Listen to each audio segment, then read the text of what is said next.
روایت ہے کہ ابلیس حضرت موسیٰ علیہ السلام سے ملا اور کہنے لگا، اے موسیٰ، اللہ تعالیٰ نے تم کو اپنی رسالت کے لیے برگزیدہ فرمایا ہے اور تم سے ہم کلام ہوا ہے۔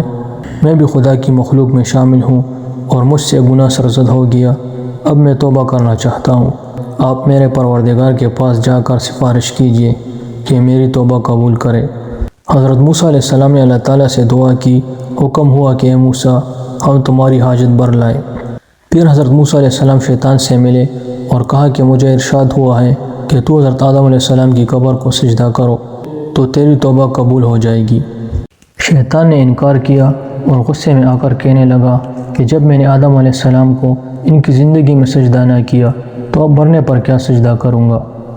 پھر شیطان نے کہا کہ اے موسیٰ، تم نے جو اپنے پروردگار کے پاس میری سفارش کی ہے اس لیے تمہارا مجھ پر ایک حق ہے۔ تم مجھ کو 3 حالتوں میں یاد کیا کرو، ایسا نہ ہو کہ تم کو ان 3 وقتوں میں ہلاک کر دوں۔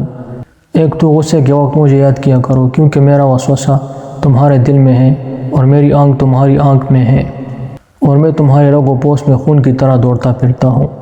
دوسرے غزا و جہاد کی حالت میں میرا خیال کیا کرو کیونکہ میں ابن آدم کے پاس اس وقت جاتا ہوں جب وہ کفار سے مقابلہ کرتا ہے اور اس کے بال بچے بیوی گھر والے یاد دلاتا ہوں یہاں تک کہ جہاد سے بھاگ کھڑا ہوتا ہے۔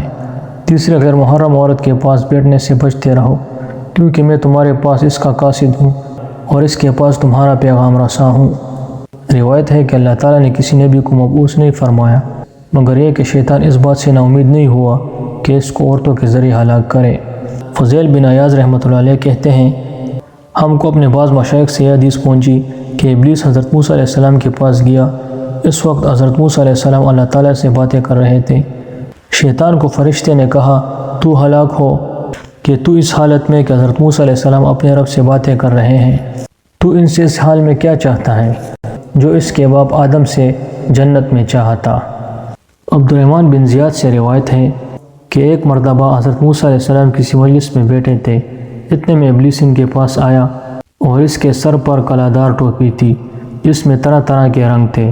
جب حضرت موسیٰ علیہ السلام سے قریب ہوا تو ٹوپی اتار ڈالی اور سامنے رکھ لی، پھر آ کر سلام علیک کیا۔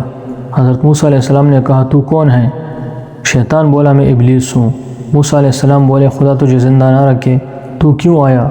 کہنے لگا، میں آپ کو سلام کرنے آیا تھا کیونکہ آپ کا مرتبہ اور آپ کی منزلت اللہ تعالیٰ کے نزدیک بہت ہے۔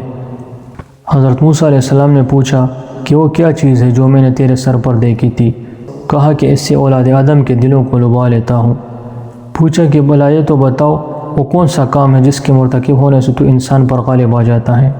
شیطان نے جواب دیا کہ جب آدمی اپنے ذات کو بہتر جانتا ہے اور اپنے اعمال کو بہت کچھ سمجھتا ہے اور اپنے گناہوں کو بھول جاتا ہے۔ اے موسیٰ، میں تم کو 3 باتوں سے ڈراتا ہوں۔ ایک تو غیر محرم عورت کے ساتھ تنہائی میں نہ بیٹھنا، کیونکہ جب کوئی شخص غیر محرم کے ساتھ خلوت میں ہوتا ہے تو اس کے ساتھ میں بذات خود ہوتا ہوں، میرے ساتھی نہیں، یہاں تک کہ اس کو عورت کے ذریعے فتنے میں ڈال دوں۔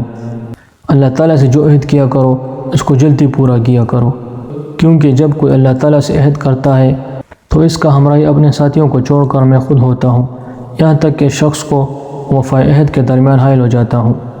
تیسرا، جو صدقہ نکالا کرو اسے جاری کر دیا کرو، کیونکہ جب کوئی صدقہ نکالتا ہے اور اسے جاری نہیں کرتا تو میں صدقہ اور اس کے پورے کرنے میں حائل ہو جاتا ہوں اور یہ کام میں بذات خود کرتا ہوں، اپنے ساتھ والوں سے نہیں لیتا۔ یہ کہہ کر شیطان چلا گیا اور 3 بار کہا، ہائے افسوس، موسیٰ نے وہ باتیں جان لی جن سے بنی آدم کو ڈرائے گا۔ روایت ہے کہ جب حضرت نوح علیہ السلام کشتی میں سوار ہوئے تو اس میں ایک انجان بڈھے کو دیکھا جو دراصل شیطان تھا۔ حضرت نوح علیہ السلام نے اس سے کہا، تو یہاں کیوں آیا ہے؟ اس نے جواب دیا کہ میں تمہارے یاروں کے دلوں کو قابو کرنے آیا ہوں تاکہ ان کے دل میرے ساتھ ہوں اور جسم تمہارے ساتھ۔ نوح علیہ السلام نے کہا، اے خدا کے دشمن، نکل جا۔ ابلیس بولا کہ 5 چیزیں ہیں جن سے میں لوگوں کو ہلاک کرتا ہوں، ان میں 3 تمہیں بتاؤں گا اور 2 تم سے نہیں کہوں گا۔ حضرت نوح علیہ السلام کو وحی ہوئی کہ اس سے کہو کہ 3 کی مجھے حاجت نہیں، وہ 2 بیان کر۔ ابلیس نے کہا، انہی 2 سے میں آدمیوں کو ہلاک کرتا ہوں اور ان کو کوئی جھوٹ نہیں کہہ سکتا۔ ایک حسد کہ اسی کی وجہ سے میں ملعون ہوا اور شیطان مردود کہلایا۔ دوسری حرص کہ آدم کے لیے تمام جنت مباح کر دی گئی، میں نے حرص کی بدولت ان سے اپنا کام نکلوا لیا، یعنی آدم علیہ السلام کو جنت سے نکلوا دیا۔ یا